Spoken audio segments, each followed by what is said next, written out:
Hi, this is Mr. Nobody, and I'm going to try to do a very quick review of Democracy in America by Alexis De Toqueville. So, obviously, a very old book, very much talked about book, and one that has influenced an enormous amount of other books, but one that maybe hasn't been read that much. Is often held up as a quintessential, brilliant book about America and about social analysis. And I'm here to tell you, yeah, it is 100%. It's everything that people say it is. This guy in single passages will have as much brilliance as it would take me like a year of writing to muster. He's almost disgustingly intelligent. He's almost disgustingly clever and witty and observant, and he just looks at society and is immediately able to just understand things about it. And it's not like his research, it shows sometimes we're very impressed by research, which is very broad but very shallow.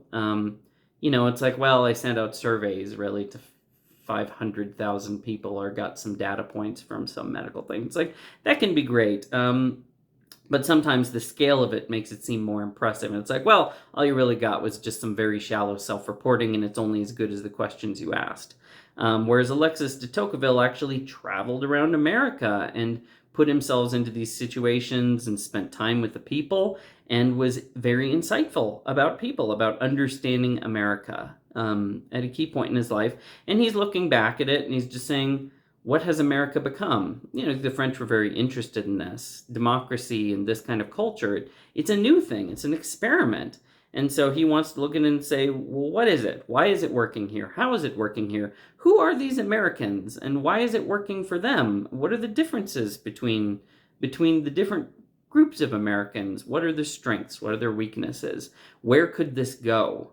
And his insights are just fascinating, including his insights into, well, here's what Americans are like and here's how things could go wrong. And so he predicts an enormous amount of all the future problems that America has had culturally and politically hundreds of years ago, because he's just like, well, here's how the system is made. Here's what the people are like. Here's what could happen. And boy, is he right. He is such a brilliant person. Like I said, it's almost disgusting. The only one problem with it is I feel like you have to read the book slowly. Some of that is just because he's so dang smart and he packs so much into such tiny little areas that you really have to think about everything so much. And occasionally there is a difficulty with understanding what he means. And some of that is distance in time and trying to get inside his head. But there have been passages where he's talking about centralization and collectivization, and I'm trying to understand, how is he using these terms? He clearly sees them as different, but he didn't actually tell me in what way they were finally distinguished and different. And clearly this is a key point for him about how America works, but I don't get it.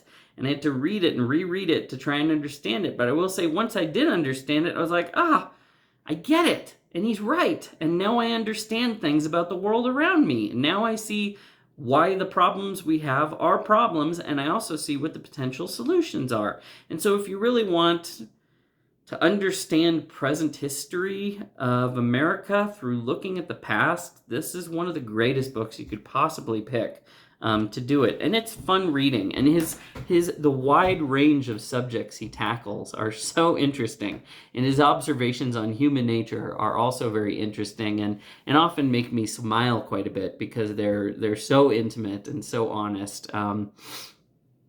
Even just about what he thinks about men and what he thinks about women, what he thinks about this particular group and that particular group. His observations are fascinating to read. Unfortunately, of course, because of the time it was written, a lot of things about America have changed. And some of them have changed in ways that are good, and some of them have changed in ways that are not so good. There's some things that he's very happy to see don't exist in America, problems that existed in the old world, and some of those problems we now have, and some of the qualities that he really respects and appreciates about Americans, a lot of those were true, but are much less true today than they were when he was around. But if you want to try to just understand what is America? Who is it? What is it? How does someone coming in from the outside see America and its people in the context of the world of that time? And that's a fascinating subject. So in order to just give you, I mean, there's so many sections in this book, but for example, he often considers things as just questions, and they range very freely. So here's some of just a random selection of a few chapters. Why the Americans are more addicted to practical than to theoretical science. In what spirit the Americans cultivate the arts. Of some sources of poetry amongst democratic nations. Why American writers and orators often use an inflated style. Equality suggests to the Americans the idea of the indefinite perfectibility of man. Of the taste for physical well-being in America. How an aristocracy may be created by manufacturers. So many questions that we're very interested in, and are still interested in today, are very relevant. He's already asking those questions then. He's a great mind in the way of someone like kind of like a Plato, where whatever questions philosophers have to think about, he's already thought of the question at least, and maybe said something about it. Everything is covered by that one person. Alexis de Tocqueville is a bit like that. If there's anything you've ever thought about America or wondered about in America, Alexis de Tocqueville probably has some section in his book about it. So if you want, pick up the book. It's cheap. It's easily available. Flip through it, and you can tell what the sections are by just those little questions. And find the bit that you're interested in, because it's so wide-ranging. So whoever you are, I'm sure if you just have the patience, dig a little bit into this book, if you can, especially if you're interested in questions about culture and about understanding American culture and history.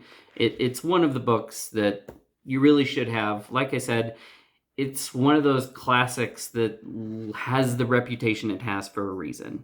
So, thanks, and that's all for today.